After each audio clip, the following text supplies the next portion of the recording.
Welcome to Mrs. Neller's notes for her double block algebra class. These are the notes for section 9.4 entitled Graphing Quadratic Functions.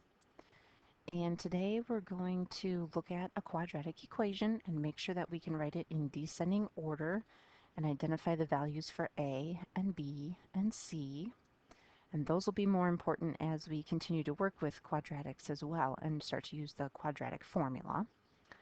And then we'll learn how to identify whether or not a parabola opens up or down. And that information we can find just by looking at the value for A. So there is a connection between those first two objectives. And then we're going to find the axis of symmetry. And then we're also going to talk about the vertex of a parabola and how if we combine those two things together, we can make a table of values for the quadratic function. And then we'll actually use that table of values to graph the function. So it sounds like there's a lot of details to this, but once you learn the steps, it's really not that terrible. So if we're looking at our standard form for our quadratic function here, it's going to be y equals ax squared plus bx plus c. And again, A and B and C are all going to be numbers. So A and B and C, they're just going to be numbers or coefficients. And we might have to put them into descending order. And by descending order, we mean that we want the x squared term first, and then the x, and then the number that's just by itself, that constant number.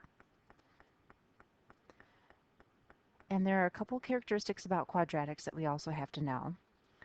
Every quadratic function makes a U-shaped graph called a parabola.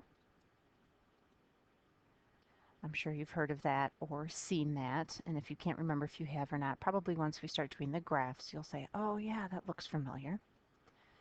The value for A in our quadratic, the term that's right in front of the x squared, that tells us if the parabola opens up or down. So if A is positive, then the parabola is going to open up. If A is negative, then the parabola is going to open down.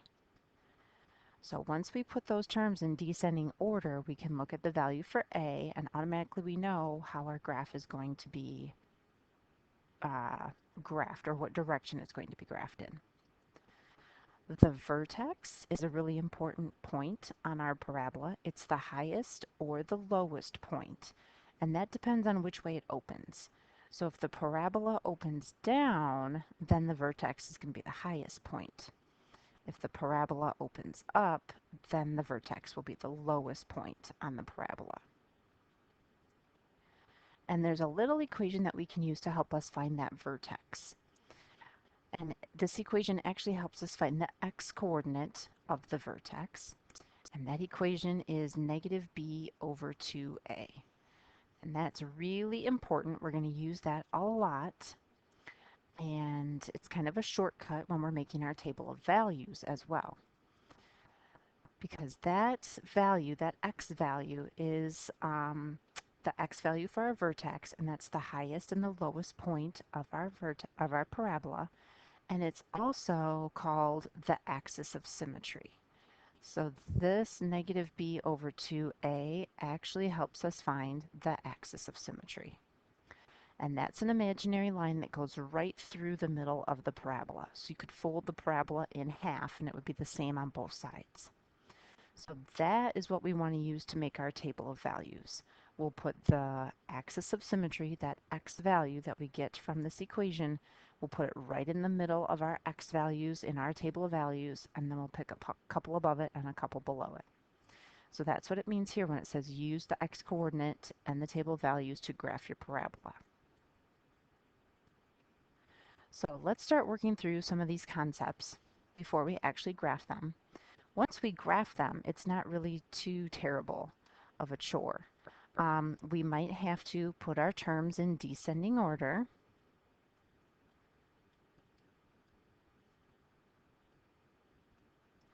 And then we'll have to do our negative b over 2a so we can find our axis of symmetry and the x value in our vertex and the middle value for our table of values. And then we'll make that table of values and then we'll graph it to make our parabola. So the work involved is really pretty quick, but there's a lot of details and there's a lot of information that all connects here with our parabolas.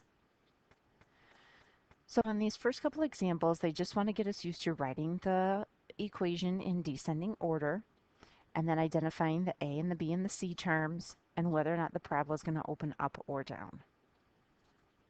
Okay, so this first equation here says y equals x squared minus 7x minus 5.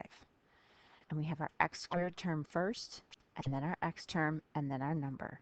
So this is actually already in descending order.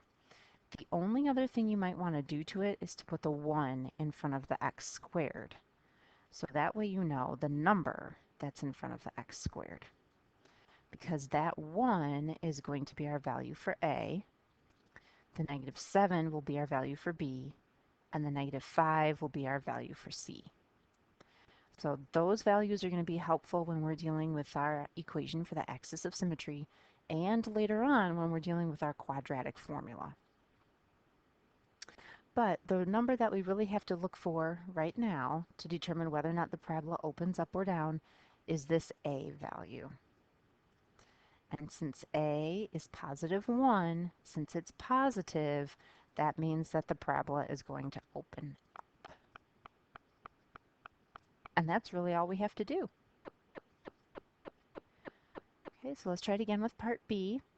Here we have y equals negative x squared plus 3. So they're in descending order, but there is something missing. We're missing that x term. So if you wanted to write in the negative 1 in front of the x squared, and then also write in the plus 0x, and then the plus 3, now you have each of your terms represented. And again, the a term is going to be negative 1, the b is going to be 0, the c is going to be 3. But to determine if the parabola is opening up or down, we're just looking at this first term, that lead coefficient in front of the x squared. And since a now is a negative 1, that negative tells us that the parabola is going to open down. And then for part C, this one is probably the trickiest because it's not in descending order. Our terms are out of order here. And we're missing one, like we were in part B. We're missing that middle term that's just the x. So I'm going to rewrite this where I have the negative 4x squared coming first. I want to take the sign that's in front of the term as well. That minus is really making that 4 negative. So I'm going to take that with when I rearrange my terms.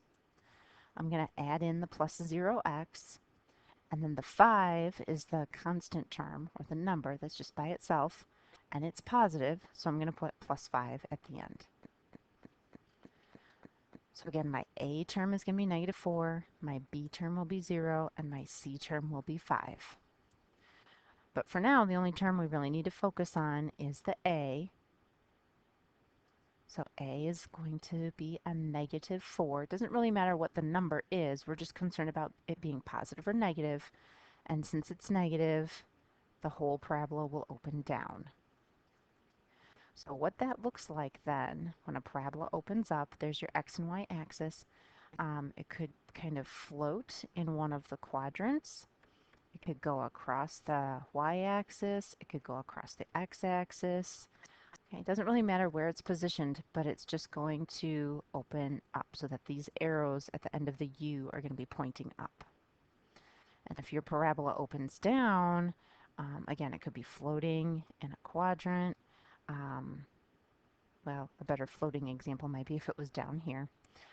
It could touch the x-axis just one time. It could go across it 2 times.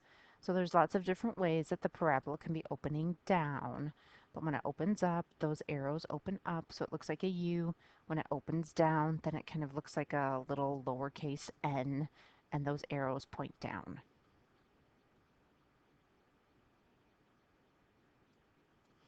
So for example 2 now, we're going to do a little bit more work, but we're not actually going to graph. So we're still going to do what we did in example 1. We're going to put all the terms in descending order. We're going to label them A, B, and C. We're going to figure out if the parabola opens up or down. And then we're going to find our axis of symmetry. So we'll use that equation, the negative b over 2a. So to find that axis of symmetry, we'll use negative b over 2a. So that's why it's important to label the terms as a and b and c, so we know what to substitute in for a and for b into this equation. And then we're also going to find the coordinates of the vertex. Now that we can do when we make our table of values. Okay? So when it says make a table of values using the x values to the left and right of the vertex, I'll explain what that means, but it's all connected in the same step. Okay, so first thing I'm going to do is I'm going to make sure that I have all my terms in descending order. I have my x squared, and then my x, and then my number. Again, if you want to write in that 1 in front of the x squared, you can. And let's label them.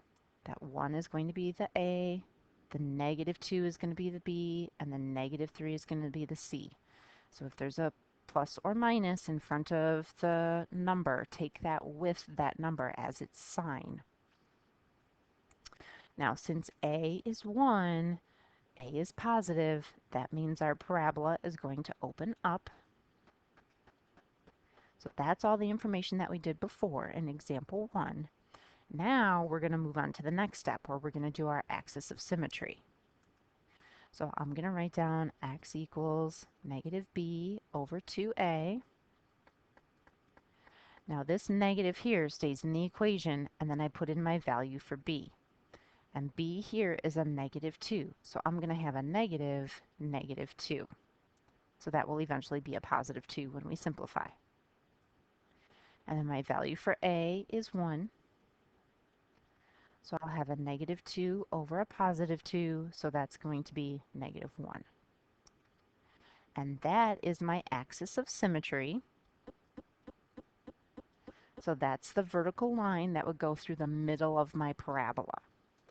And that's why now when I make my table of values, I want to put that x value right in the middle of my table because it's going to be in the middle of my parabola. And then when the directions say use the x values to the left and right of the vertex, you want to think of that in terms of a number line. So if I'm at negative 1, that means I want to pick a couple numbers to the left and a couple numbers to the right. But in our table of values, we're going to pick 2 above and 2 below the negative 1.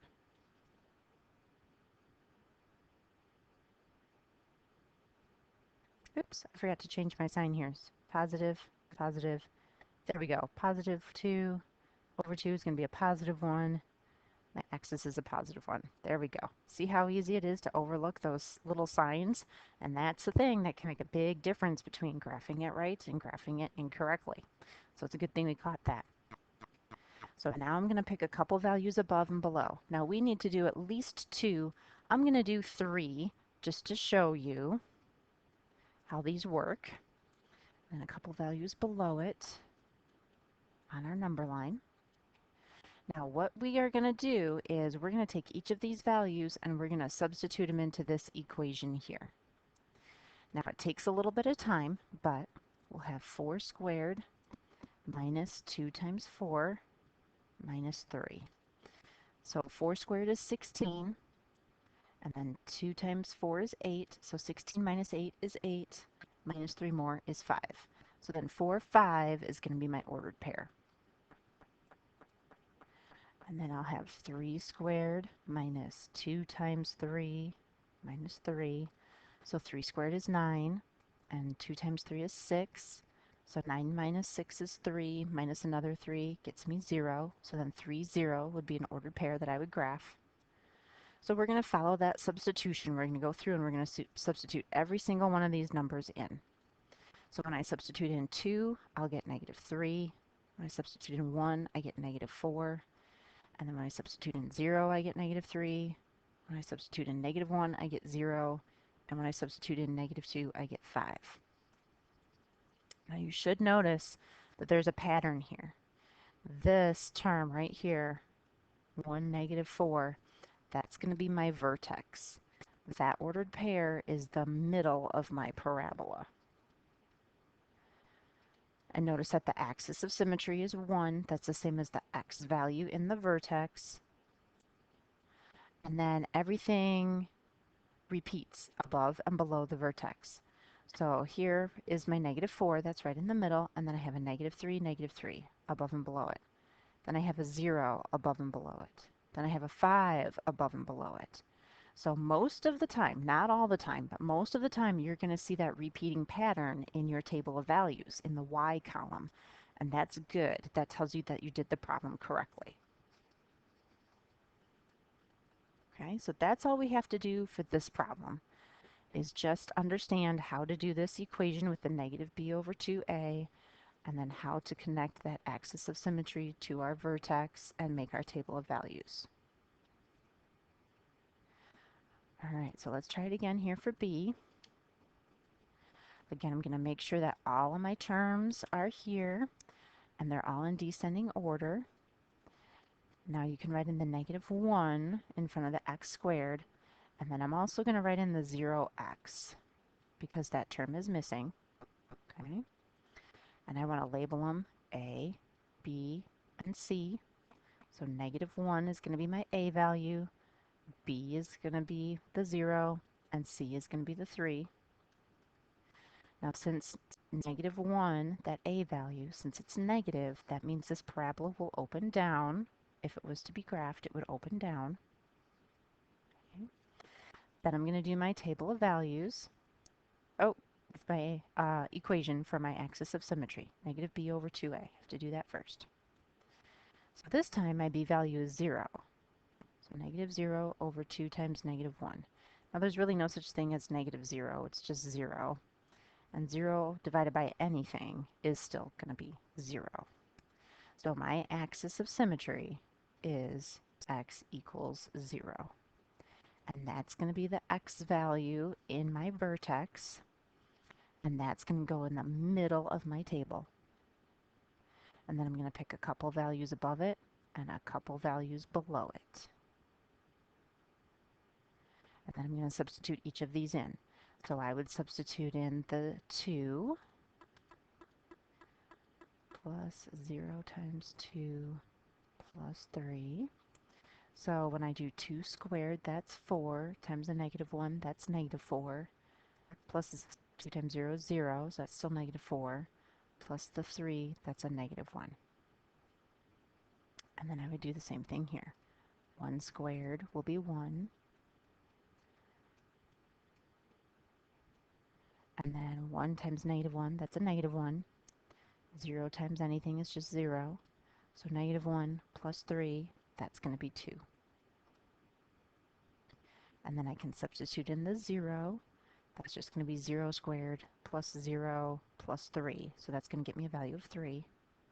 And then this is going to be my vertex, remember, because that x term is my axis of symmetry. So this is going to be my vertex. And my pattern should repeat now. So when I substitute in the -1, I should get 2. And when I substitute in the -2, I should get a -1. Okay?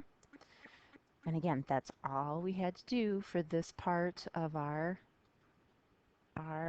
examples here. So now when we go to our last example, we're going to do everything, including graphing it.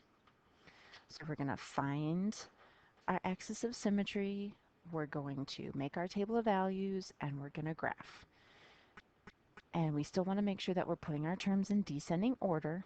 So here, I'm really missing a couple terms. I have y equals 2x squared plus 0x plus 0. I don't have an x term and I don't have a number at the end, so they're just 0 and 0. So my a term is going to be 2, my b term is 0, my c term is also 0. And since my a term is a positive 2, that means my parabola is going to open up.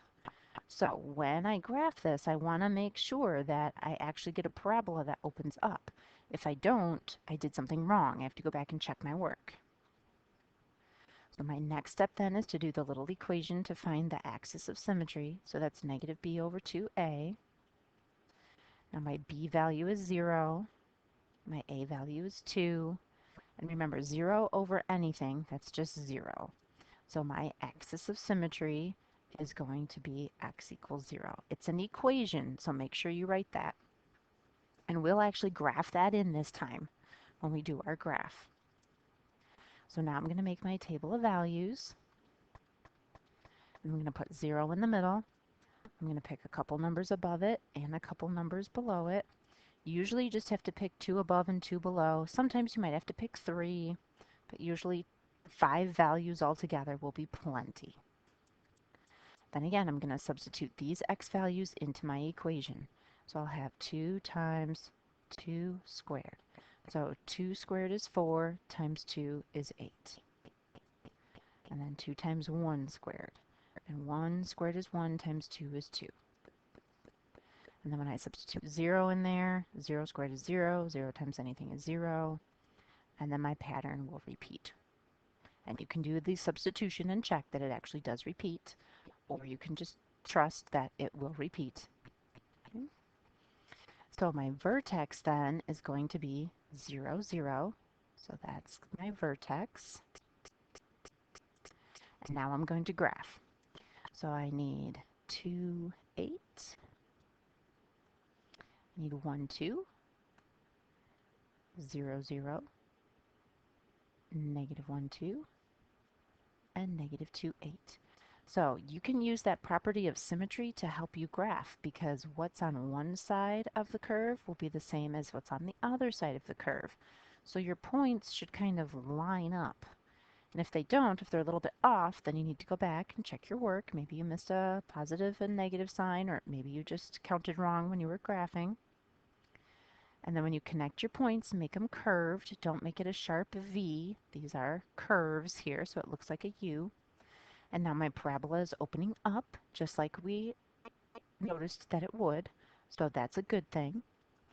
And then the last thing I'm going to put in is my axis of symmetry. And that's a vertical line at x equals 0.